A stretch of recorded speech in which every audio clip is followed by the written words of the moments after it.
catholicisme. Je vous parle de choses qui n'est pas du protestantisme, ni de l'évangélisme.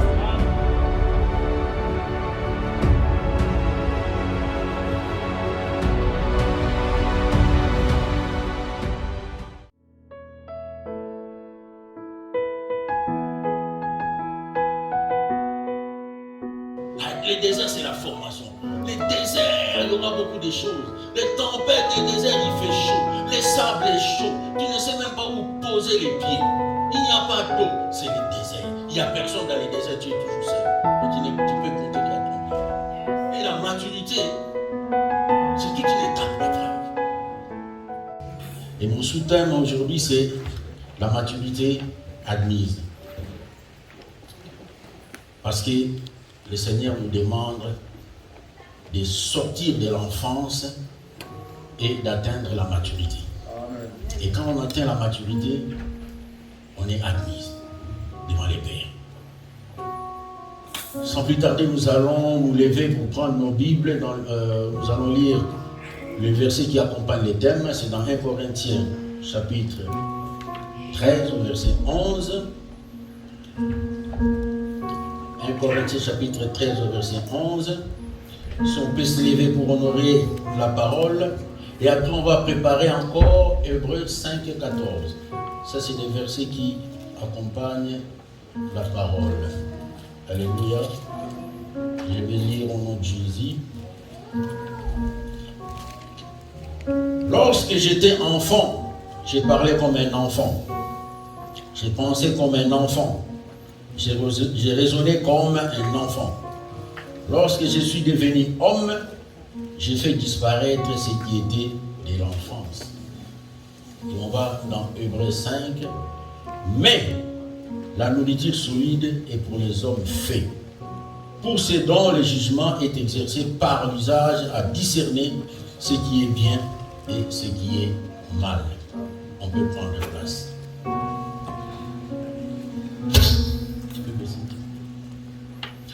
Voilà. Les dimensions de la maturité spirituelle.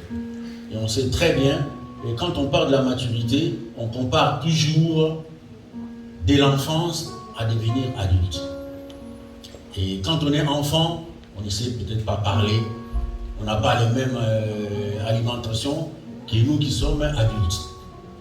Les enfants, ils prennent encore du lait, ils prennent encore des céréales. Et je me souviens encore quand j'étais bébé, ma sœur avait mis au monde, et on allait toujours voler des céréales, des céréales, les bébés ont mangé, on n'était jamais plein. Parce que ce n'était pas à nous de manger ce genre d'aliments. Et pour nous, comme moi maintenant, j'aime bien manger la semoule. Je trouve que la semoule pour moi c'est tac. Quand je mets ça, et puis je dors. Et si on me donne le riz, très souvent, j'ai l'insomnie à 2h du matin parce que j'avais mangé le riz. Alors, je trouve que le riz c'est pour les oiseaux. Bon, bref, ça c'est bon. Et puis, quand on est enfant, il y a une nourriture spécifique pour enfants. Et quand on est adulte, on mange aussi ce qui est pour adultes. Et quand on est enfant, nouveau-né dans la foi, on est considéré aussi comme un enfant. Mais avec le temps, et le Seigneur nous appelle à aller vers la maturité. Voyez? On ne peut pas rester enfant. Parce que quand on reste enfant, on est vraiment inutile, je ne dirais pas.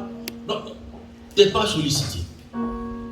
Or, dans l'œuvre de Dieu, Dieu nous appelle à tous mettre la main dans la pâte. Mais on peut mettre la main dans la pâte seulement si on est mature, ou on présente des signes de la maturité. Parce que la maturité ne finit pas. On y va jusqu'à ce que la mort t'attrape. Et on apprend tous les jours quelque chose de nouveau. Et au moins sortir déjà de cette étape de l'enfance pour tendre vers la maturité. Alors, si on parle des dimensions de la maturité, c'est ça que je viens encore d'évoquer. Et une fois la personne est mature, donc il est capable maintenant de faire des choses. On voit même dans nos familles, très souvent les aînés, on leur donne encore beaucoup plus de responsabilités parce qu'ils ont vécu et parce qu'ils ont présenté les signes de maturité. Mais il y a aussi des aînés, des fois, qui sont négligents Et on donne aussi aux petits frères qui montrent des signes de la maturité. Ce n'est pas seulement l'âge, oui, la maturité vient avec l'âge.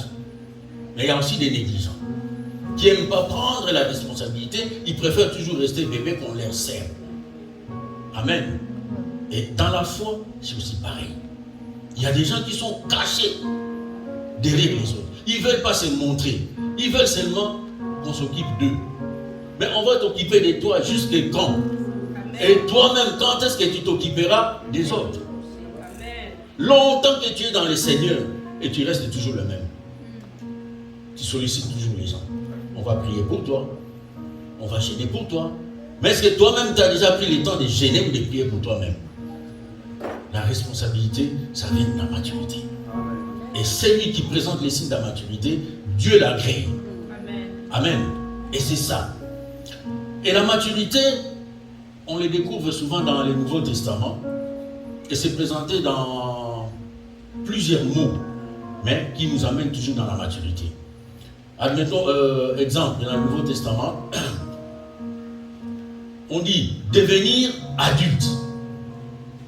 Quand on devient adulte, on est mature, entre guillemets. Donc, devenir adulte. C'est ce que Dieu nous exhorte à quitter l'étape de l'enfance et d'étendre vers la maturité. Amen. 1 Corinthiens 3, 1, 3 ou Ephésiens 4, 14. On trouve aussi les mots progresser. Parce que de l'enfance, tu fais quand même des progrès pour aller à l'avant. Et on trouve aussi adulte, on trouve aussi les mots progresser, on trouve aussi l'édification, qui est édifié, ou être construit, ou sanctifié. Et voir même dans la maturité, ça nous amène à la perfection. Mais contrairement à la Bible dit que nul n'est parfait. Parce que la perfection vient du mot parfait. Non, parfait vient du mot perfection. Mais nul n'est parfait. Mais on va venir. Mais moi je suis sûr que toi tu es parfait. Mais tu ne le sais pas. Mais je vais t'ouvrir les yeux pour comprendre que tu es parfait. Enfin, si tu présentes tous les signes de la maturité, bien entendu. Amen. Alléluia. Amen. La perfection, c'est ça. Et la maturité, c'est une option de croissance. Tac, gentiment, un bébé qui était tout le temps dans les bras de la maman, un bébé qu'on a laissé maintenant, il commence à marcher à quatre pattes, c'est une étape où il casse tout à la maison. Il progresse, il commence à courir, il commence à apprendre à marcher, il tombe, mais il ne veut pas abandonner. Il commence toujours à marcher. Ça, c'est des épreuves. Oui, jusqu'à ce qu'on arrive à l'âge de nos jeunes filles et progresser jusqu'à ce qu'on atteigne mon âge et après on va atteindre l'âge de notre frère Hector. La maturité, c'est une option de progression, contrairement à la perfection. La perfection n'a rien à voir avec la croissance. Mais on va venir. Puisque la notion de maturité est une notion de croissance. Donc quelqu'un qui part du point A pour arriver au point Z. Mais du point A, déjà dans ta vie, tu as rencontré le Seigneur Jésus-Christ comme Seigneur et Sauveur. Dieu s'est révélé à toi. Et t'a fait votre face. Tu as changé, tu as abandonné tout ce que tu avais avant. Et tu commences. La repentance t'amène aux eaux des baptêmes. Du eaux des baptêmes, tu as le baptême du Saint-Esprit qu'on va dire que tu es né de nouveau. Et de là, la marche commence à aller. C'est comme l'exemple que le pasteur Sylvain avait dit. Tu avais donné un exemple de mariage. On voit nos jeunes filles dans la rue. Ils ont les yeux qui palpitent de gauche à droite. Surtout quand il y a des garçons. Parce qu'ils ne sont pas encore casés. Mais un jour viendra, ils seront casés, ils seront mariés. Donc ils ne regarderont plus dehors les gauches à droite. Mais dans les mariages, avant de devenir maman, il y aura déjà des erreurs qui vont commencer à arriver. Ils vont brûler la nourriture, ils ne vont peut-être pas passer l'aspirateur parce qu'ils sont fatigués, ils ne vont peut-être pas mal repasser la chemise du mari ou bien Ça a pris le coup de fer et puis voilà. C'est des erreurs. Mais ça ne fait pas de toi une femme non mariée, mais tu es toujours marié. Et l'expérience va t'amener à devenir mère. Le premier enfant, deuxième enfant, et puis troisième. Et tu restes toujours femme mariée. Amen. Donc, quand tu étais encore femme mariée, pas mère, donc, ton objectif c'est devenir maman un jour. Donc, quand tu es parti du point A, de la jeune fille, d'une femme mariée ou fiancée, femme mariée, l'objectif c'est d'atteindre le point Z. Mais pendant que tu n'as pas encore atteint ce statut d'être mère, tu sais déjà que je ne suis plus jeune fille. Tu sais déjà que je suis déjà mariée. Et ton mari va t'aider aussi à arriver jusqu'à devenir mère. Amen. Donc tu n'es plus une jeune fille. Et dans la marche chrétienne aussi, quand on commence, on n'a pas encore tout. On ne connaît pas encore tout.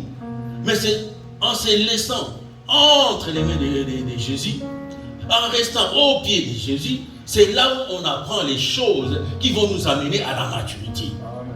Et la maturité, c'est toute une étape d'épreuve.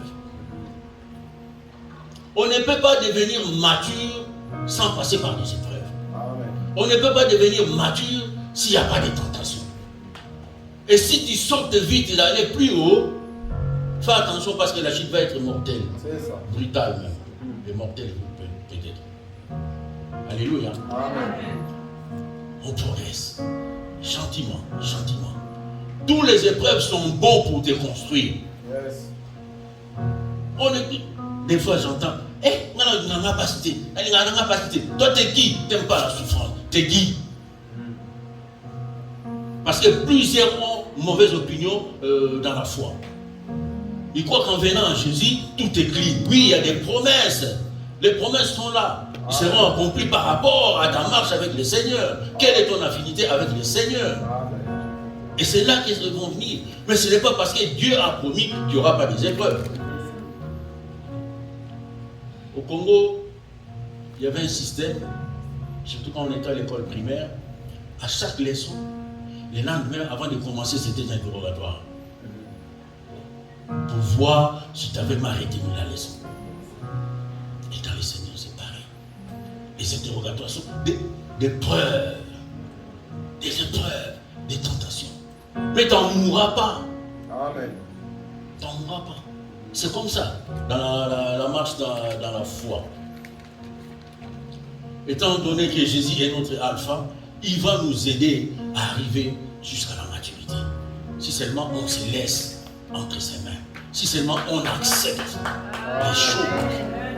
Alléluia. Amen. Tel est l'objectif d'un chrétien, Yes. d'un véritable chrétien. Celui qui veut atteindre la maturité. Celui qui veut être admis par les papas. Il faut franchir ce genre de choses. Et sur ce point de vue, nous voyons que la maturité, il est toujours lié ou associé à l'âge et à l'expérience. Plus je prends de l'âge dans la foi chrétienne, plus je me mûris. Et je grandis dans la foi. Cela ne se fait pas tout d'un coup, paf, je deviens mature. Non. Plus tu passes le temps, plus tu deviens grand. Amen. Et quand je dis qu'il est associé à l'âge, je ne dis pas qu'il faut être à l'âge de notre frère Hector. Plus tu demeures dans la foi, et la croissance va toujours aller jusqu'à atteindre la maturité. Amen. Alléluia. Amen. Et c'est ce que Paul appelle la stature parfaite de Christ. Amen. Et c'est ça. L'objectif, c'est d'aller au sommet. Et qui est au sommet? C'est Christ qui est au sommet qui va admettre ta maturité. Et c'est ça. Donc, arriver jusqu'à atteindre la stature parfaite de Christ. Ephésiens 4, 13. Jusqu'à ce que nous soyons tous parvenus à l'unité de la foi et de la connaissance des fils de Dieu, à l'état d'homme fait. Amen. Donc, mature. Yes. À l'état d'homme fait, à la mesure de la stature parfaite du Christ. Yes. Tel est l'objectif. Alléluia. Amen.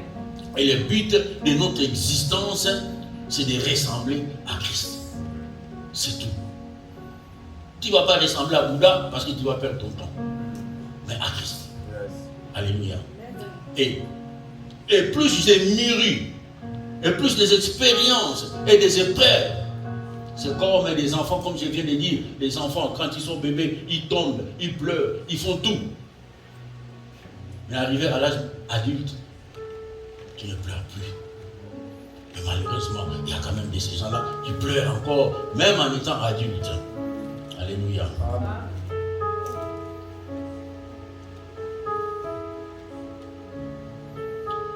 Sans épreuve, nous ne pouvons jamais mûrir. 1 Corinthiens 10, 13 nous dit, aucune épreuve nous surviendra qui soit au-delà de la capacité humaine. Donc les épreuves qui vous arrivent, ça ne va pas vous dépasser. Donc Dieu ne permettra même pas que vous soyez éprouvé par quelque chose que vous n'allez jamais réussir. Il est tellement bon, il ne laissera pas faire. Alléluia. Mais ce qui t'arrive, et si tu comprends que ce sont des épreuves, alléluia Dieu. Rends gloire à Dieu parce qu'il veut te faire monter dans une autre étape. Les épreuves, il y en a plusieurs sortes d'épreuves. Si tu réussis une épreuve, un jour il y aura encore une autre épreuve. Tu réussis. Plus tu réussis, plus tu te construis. Mais on voit des chrétiens qui se lamentent. À moindre coup de malheur, oh non, non, non, oh pourquoi Dieu m'a fait ça? Et pourtant il dit dans sa parole, il a dit ça, mais pourquoi ça m'arrive? Mais bien sûr que ça doit arriver. Ça doit arriver. Il t'a donné toutes les capacités. Cherchez-le. Si ça fait trop mal, pose-lui la question. Est-ce que ça c'est pour ta gloire? Est-ce que ceci est récent pour ta gloire? Toi seul dans la chambre, avec ton Dieu, pas devant les gens.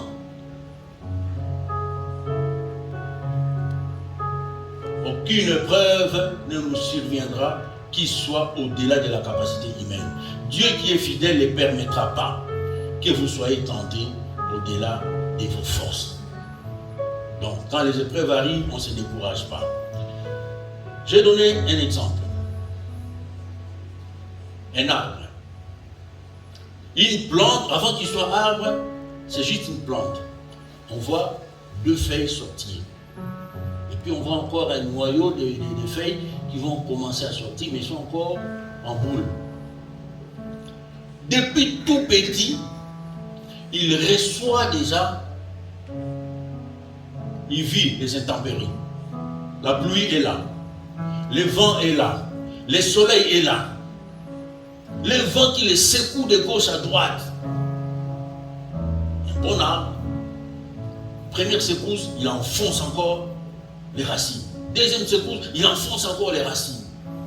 Il grandit, les intempéries continuent. Il grandit, les intempéries continuent. Pourquoi? Parce qu'il a déjà subi des épreuves tout en étant petit. Amen. Et il s'est solidifié. Amen. Les croyants, c'est aussi pareil. C'est aussi pareil. Mais cet arbre-là qui va trop vite, comme chez nous, l'eucalyptus, c'est un arbre. Ça ressemble un peu à du sapin. Mais ça grandit tellement vite. Dans quelques années, il est déjà grand. Mais quand il y a les vents ou la tempête, ce sont ces arbres-là qui tombent en premier. Je me souviens encore quand j'étais en 5e année primaire, la pluie menaçait. Ah, il y a des arbres qui balançaient des gauche à droite. Aussitôt on est sorti dans la cour de l'école, l'arbre qui tombe. Heureusement qu'on était déjà dehors. Mais ça a écrasé quand même une maman avec son bébé. Ouais, l'eucalyptus. Les chrétiens qui veulent toujours aller plus vite, plus vite, plus vite. Assis, apprends, écoute. Pas trop vite. Quand on est encore jeune, on apprend, on écoute. On ne va pas trop vite parce que la chute peut être fatale. Il va consacrer les Amen. N'allez pas trop vite. Apprends. Parce que la maturité prend aussi du temps. Et pourquoi la maturité prend du temps? Parce que le temps détermine exactement qui tu es. Tu vas te décourager avant ou tu vas persister ou tu vas persévérer malgré les tempêtes. Amen. sortent en premier, ça peut être grave. Alléluia. Amen. Écoute, une fois que tu as les bagages, tu pourras aussi parler à d'autres personnes. Yes. On écoute. Je me demande, quand je vois notre jeune pasteur, je vois déjà son début de ministère. Il ne parlait pas comme il parle maintenant. Ce n'est plus la même personne quand on avait commencé au Génévé Psychophone. Je vous dis que ce n'est plus la même personne. Amen. Quand tu parles maintenant, tu te dis, waouh, Amen. qu'est-ce qui s'est passé? Amen. On dit, qu'est-ce qui s'est passé? Donc, ce qui s'est passé, il s'est mis au pied de Jésus à être enseigné. Quand on murmure, les langages changent. On n'a plus hier, on vient d'entendre la vie. Hier, qu'est-ce qu'il veut? Il pleure. Et quand on est mûr, les langages changent. Amen. On a les langages d'un adulte maintenant. Amen. Mais ça ne vient pas comme ça, par hasard. Si. Alléluia. Amen.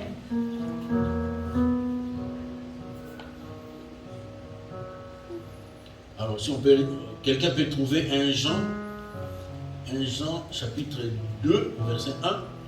J'aime bien qu'il y ait un micro-baladeur. Comme ça, chacun de nous peut participer. 1 Jean chapitre 2, verset 1.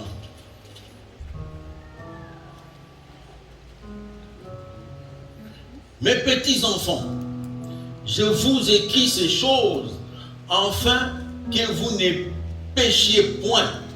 Et si quelqu'un a un péché, nous avons un avocat auprès du Père, Jésus-Christ, le juste. Amen. Quand il y a tout qui ne va pas, quand il y a tout qui est tourmenté, tu as un avocat. Dis-lui, pourquoi, papa, pourquoi j'ai subi tous ces jours? Il va te répondre. Dans les secrets, bien entendu.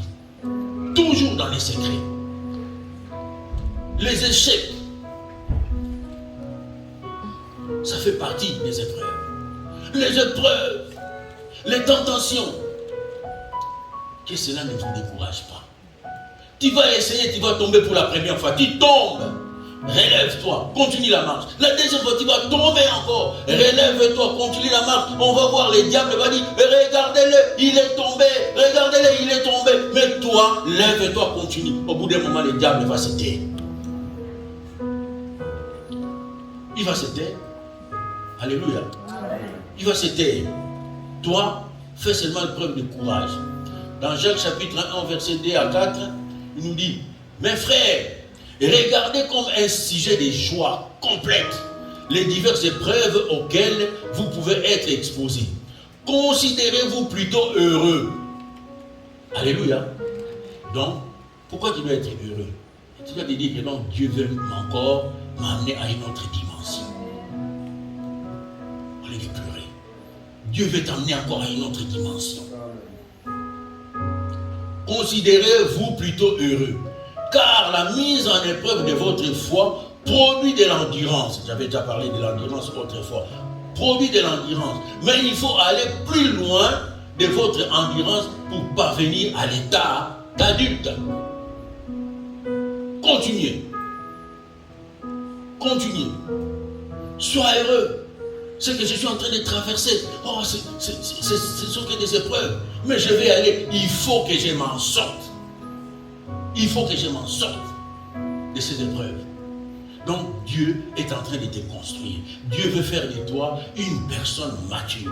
Au lieu de te plaindre, tu ne te plains pas. Toi, tu restes toujours dans la persévérance. Tu restes toujours dans l'insistance à rester dans la présence de Dieu.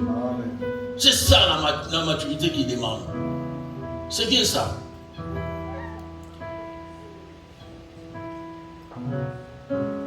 Et on ne devient pas mature du jour au lendemain. C'est un processus tellement long.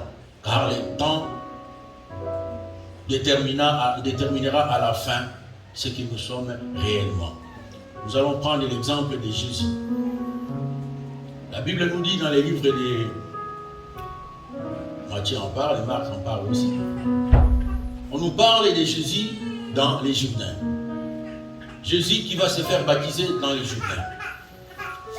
Il va dans les eaux de baptême. Et quand il fut baptisé, le ciel s'est ouvert. La justification. Le ciel est ouvert. Et il y a eu une colombe qui est descendue. Donc, le Saint-Esprit.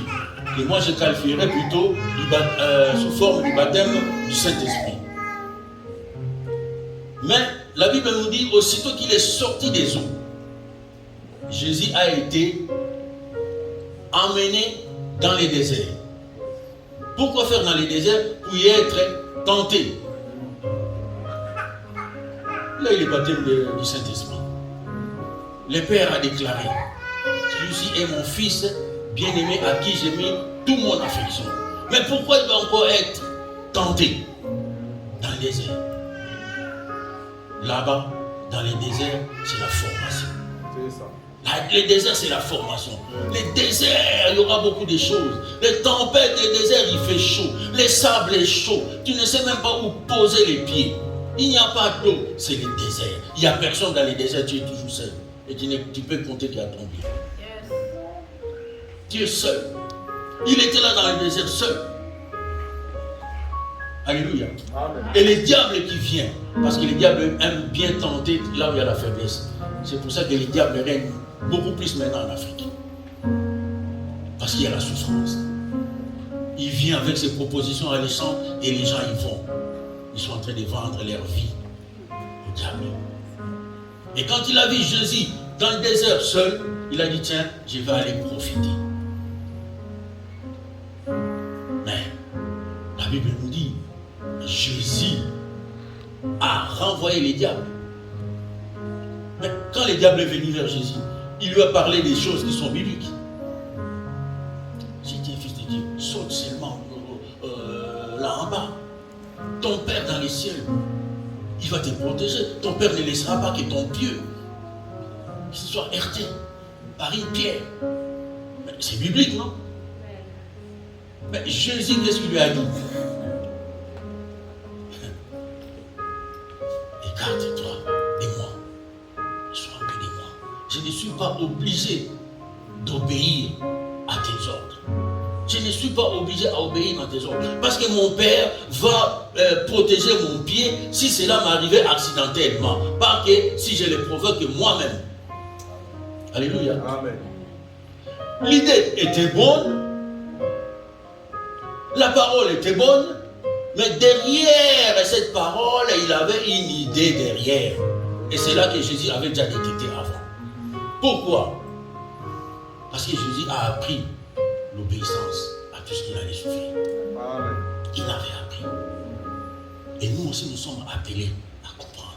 Yes. Les royaumes des cieux, il faut comprendre.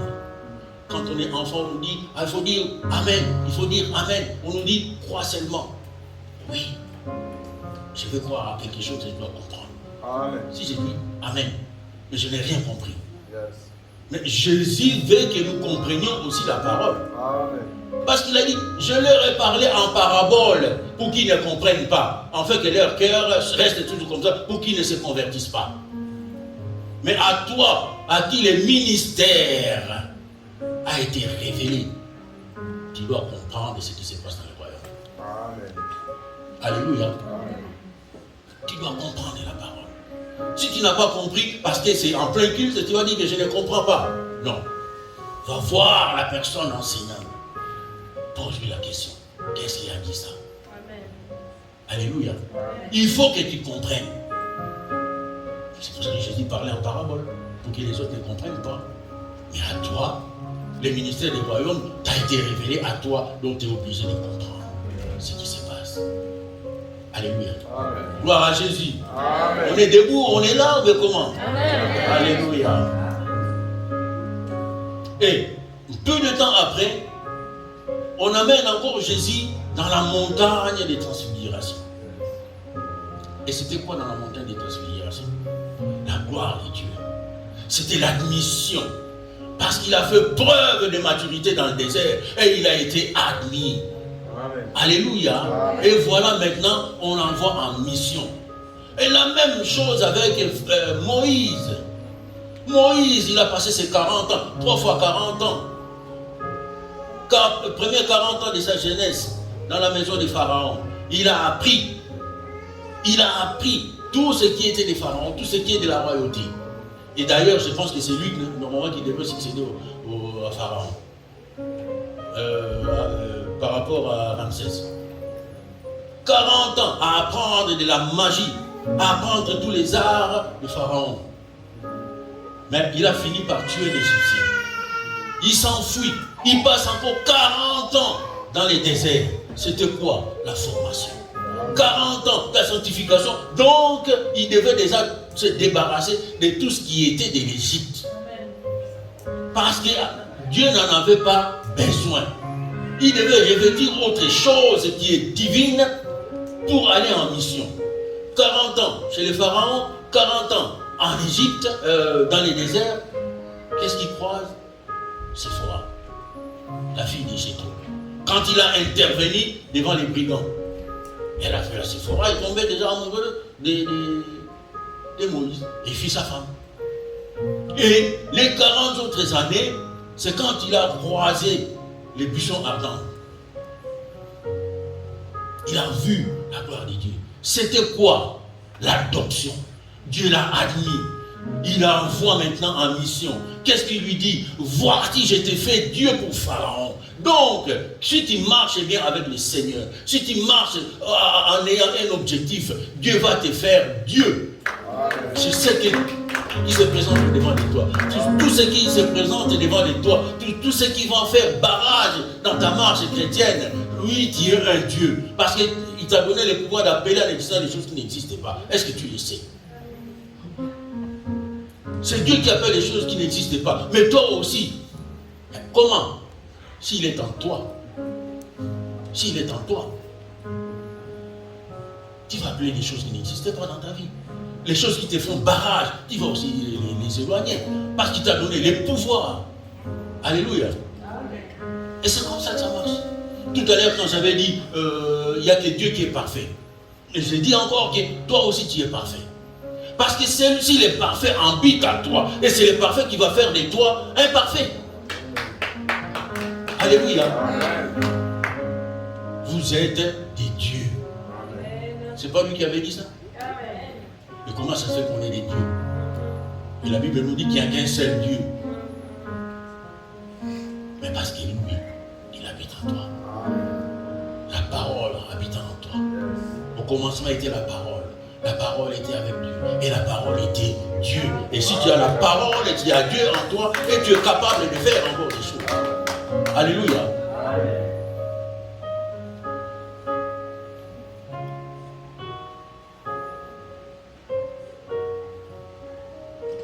En maturité. C'est ça que nous devons tendre.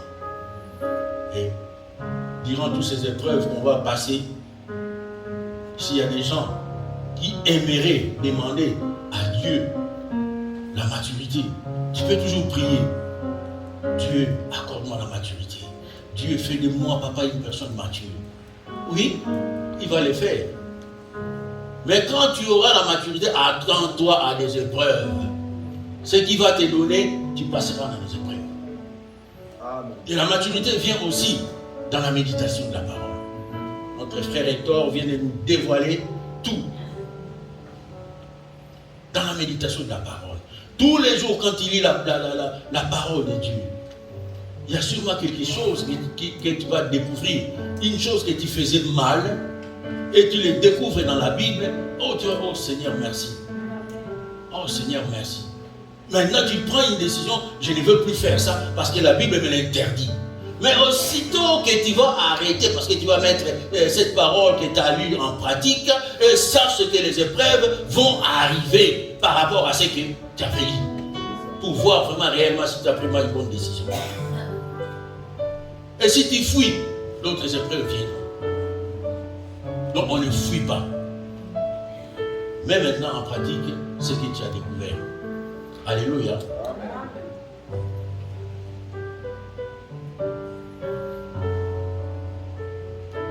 Maintenant, si on voit maintenant comment ces choses vont-ils arriver. Comment va se passer ce processus pour arriver à la maturité? Nous allons prendre les livres de Luc, chapitre 6, au verset 40. Quelqu'un qui trouve peut faire la lecture. Luc, chapitre 6, au verset 40.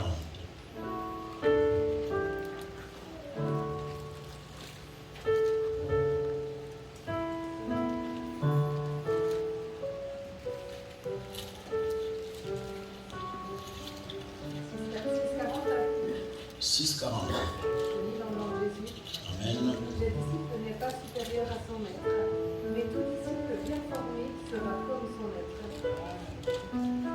Alléluia. Le disciple n'est pas plus que son maître, mais tout disciple accompli sera comme son maître. Vois-tu déjà Jésus en train de fumer? Ou quelqu'un a vu Jésus en train de draguer? Et pourtant on est appelé à être semblable à lui. Alors si Jésus ne fume pas, et si nous devons atteindre la stature parfaite de Christ, donc il y a vraiment des choses qu'on doit s'en débarrasser. Alléluia. Et tout disciple accompli, donc comme j'avais dit, accompli, affermi, peut ressembler à son maître. Alléluia. Tu ne seras pas plus, mais tu ressembles maintenant à Jésus. Et c'est tout ce qu'il nous demande. Et la finalité, que nous ressemblons à Christ. Yes. C'est ça la finalité de la chose. Donc, Christ, devant ses juges, il n'avait pas ouvert la bouche. Il n'avait pas ouvert la bouche. C'est aussi l'attitude que nous devons avoir, de ne pas trop parler, blablabla, pour ne rien dire. Des situations qui arrivent. On a tapé ta maman, ton fils. On veut te dire, oh, tu vois l'enfant pleurer. Qu'est-ce qu'il y a? Ah, il y a une dame là qui m'a tapé. Qui est ton tempérament? Je vois déjà les femmes africaines, ça ne tarde pas. Tu vois le pagne. Il va voir. Oh, allons-y. Elle est où cette femme? Oh, la maturité ne demande plus ça. Toutes ces choses-là doivent tomber. La maturité nous exige d'aller voir la personne et parler en personne. Pas avec des réactions. Mais pourtant, dans les églises, on a encore ce genre de choses. Amen. Jésus n'a pas ouvert sa bouche. Et la Bible nous dit, il s'est laissé tomber comme une brebis à l'abattoir. Il a appris l'obéissance. Que ces choses, malgré la souffrance, mais ça devrait s'accomplir. Est-ce que toi, malgré les épreuves, tu vas arriver à la maturité? Ou tu vas déjà abandonner? Alléluia. C'est comme Moïse. Moïse n'a pas dit un mot. Il a dit, Aaron, donne-moi mon bâton. Qu'il y ait des mouches dans toute l'Égypte. Moïse n'était pas une personne ordinaire. Parce que Dieu lui a fait Dieu devant Pharaon. Et on voit Jean-Andrés plutôt, qui ont fait preuve de ce que Moïse avait fait. Moïse jette les bâtons.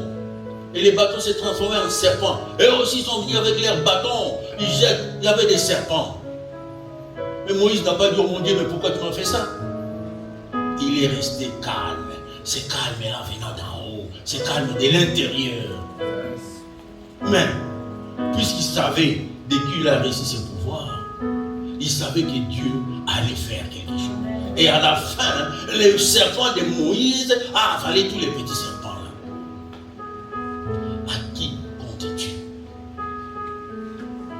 Devant les épreuves, tu mets ta foi à qui? À qui tu as cru? C'est ça le problème.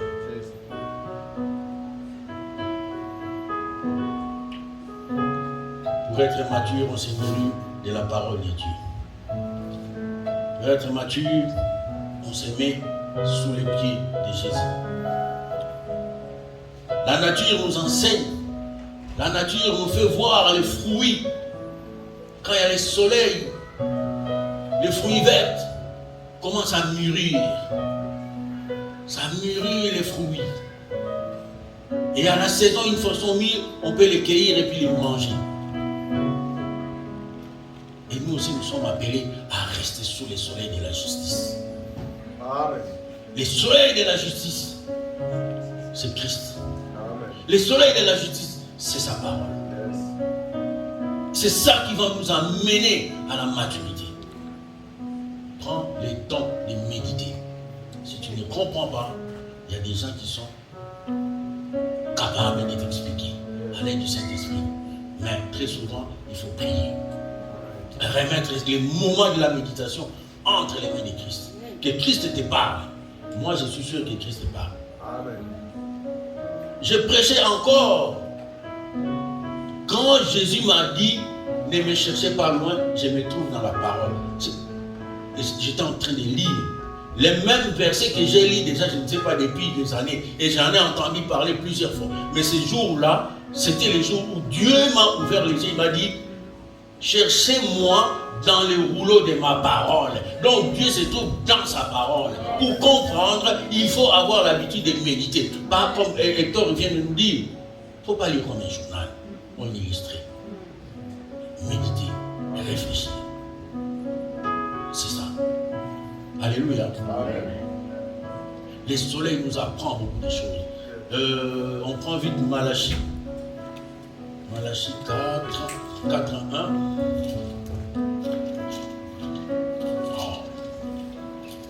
Malachie 4, verset 1 à 2. Car voici le jour vient, ardent comme une fournaise. Tous les hautains et tous les méchants seront comme du chaume. Le jour qui vient les embrassera, dit l'Éternel des armées. Il ne leur laissera ni racine ni rameau. Mais pour vous qui craignez mon nom, se lèvera le soleil de la justice. Et la guérison sera sous ses ailes. Vous sortirez et vous sauterez comme les veaux d'une table. Le soleil de la justice qui va nous emmener à la maturité. Le soleil de la justice qui va enlever en nous de tout ce qui est doute. Alléluia. Et les bois, pour ceux qui travaillent dans les ébénisteries, on utilise souvent les bois secs. On n'utilise pas les bois verts. Parce que les bois verts, il y a encore de la verdeur. Les bois verts, si tu fais une table avec du bois vert, mais le bois finira par perdre sa serre de brique. Il va sécher. Et quand il va sécher, il va déformer. Donc nous sommes appelés aussi à enlever toute notre verdeur en nous. Ce qui est en nous, tout ce qu'on avait acquis dans le monde, ça doit partir. Nous devons être secs. Pas que nous soyons corrompus par des choses. Non. Alléluia. Amen. C'est ça. C'est ça. Les soleils de la justice. Aucun malheur ne t'arrivera que ce ne soit le Seigneur lui-même qui soit l'auteur. Amen. C'est lui. Tu vas dire quoi? Je te déteste, Seigneur. Pourquoi tu m'envoies ça? Sois heureux par rapport à ça. Aïe, Lamentation 3:8 et 3:38 ou Amos 4:9. Aucun malheur n'arrive sur terre si l'Éternel lui-même ne soit l'auteur. Voyez-vous, ce qui va t'arriver, ce n'est que Dieu. Ce n'est que Dieu.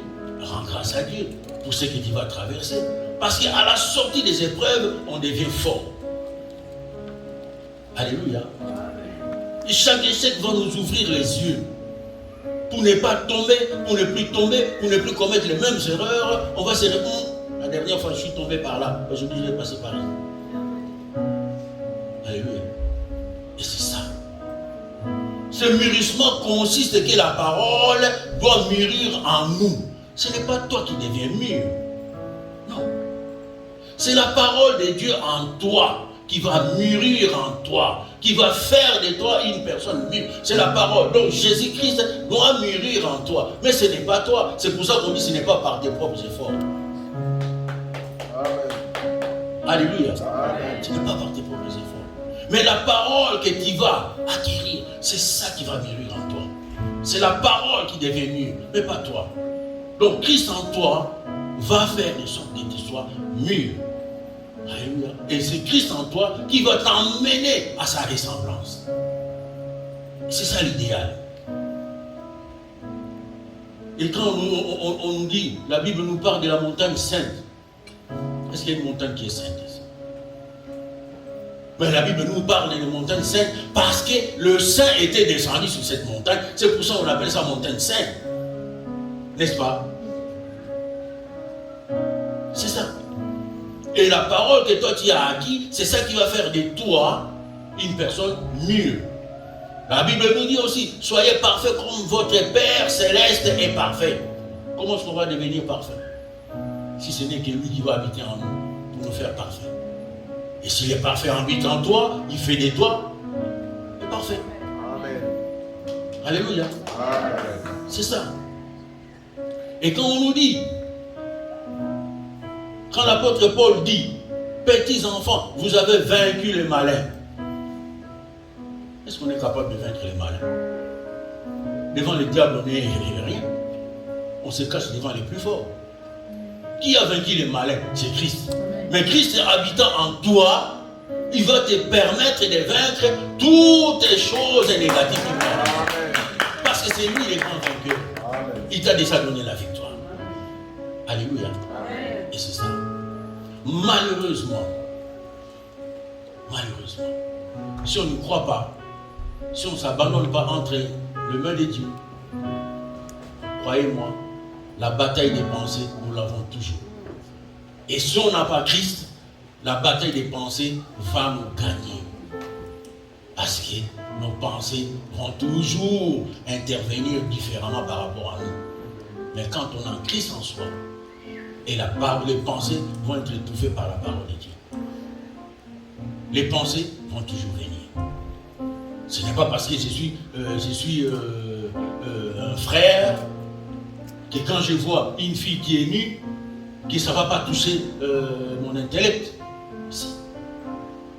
Mais ce qui habite en moi, celui qui habite en moi, va faire de sorte que ma mémoire n'enregistre même pas. Amen. Avant que je devienne encore chrétien, toutes ces étapes-là, j'en ai brûlé. Et je sais comment je suis. Je n'ai jamais aimé dans ma vie une fille me draguer. Jamais. Jamais. Très souvent, parce que je me demande toujours, mais je ne sais pas qu'est-ce qui cache derrière sa tête. Pourquoi il vient à moi? Il faut qu'il attende que moi de faire le premier pas. Donc je ne vois pas comment je peux tomber dans ces pièges-là. Alléluia. Soyons des hommes faits, des hommes construits, des femmes faites, des femmes bien construites, qui peuvent sauter des choses qui sont inutiles. Amen. Alléluia. La vieillesse arrive, les gens vont commencer à pleurer, des petites choses vont commencer à arriver, les mal de tête. Tu te lèves, tu as mal aux genoux, tu n'as rien fait. C'est pour ça qu'on nous appelle Tamarou. À chaque fois, il y a quelque part, il y a une chose qui ne va pas. Tout le temps, c'est pareil. Mais je ne veux pas me plaindre parce que celui qui est en moi, il va me ressourcer. Parce que celui qui est en moi, lui, il renouvelle tout le temps mes forces. Non, je ne suis pas là pour me plaindre à chaque fois ceci, à chaque fois ceci. Non, malheureusement, dans les chrétiens, on trouve ce genre de catégorie de personnes qui se plaignent tout le temps, qui se plaignent tout le temps. Non, soyons matures. La maturité exige de ne pas pleurer. La maturité exige d'aller consulter Dieu dans les lieux secrets. Au lieu d'être là tout le temps plaintif, toute ta vie tu te plains. Tu viens une fois, tu témoignes, voilà, c'est bon, Dieu m'a béni. Mais demain tu veux parce que ça n'a pas marché. Demain tu viens encore, oh mais pourquoi ça? Mais la parole dit ça. Mais la parole dit ça, mais il fallait voir Dieu dans les lieux secrets. Pose-lui la question. Sortons de ces habitudes-là. Prenons-nous en charge. Amen. Les pasteurs qui sillonnent, je suis dans ma cuisine, les pasteurs ils passent. Les pasteurs ils reviennent, c'est sa femme qui monte, c'est sa femme qui descend. Il y a aussi une vie de famille. Tu peux fléchir les genoux et Dieu t'entendra. Yes. Prends-toi en charge. Amen. Tu ne vas pas commencer à pleurnicher tout le temps, tout le temps, tout le temps. Non. Non. Pasteur, j'ai ça. Pasteur, viens prier pour moi. Pasteur, j'ai ça. Mais, oui, mais tu as une bouche. Tu es mature. Amen. Tu as des genoux. Fléchis les genoux. Oui, donne-toi un temps de jeûne et de prière, mon sang. Mais, regardez. Amen. Je m'arrête là.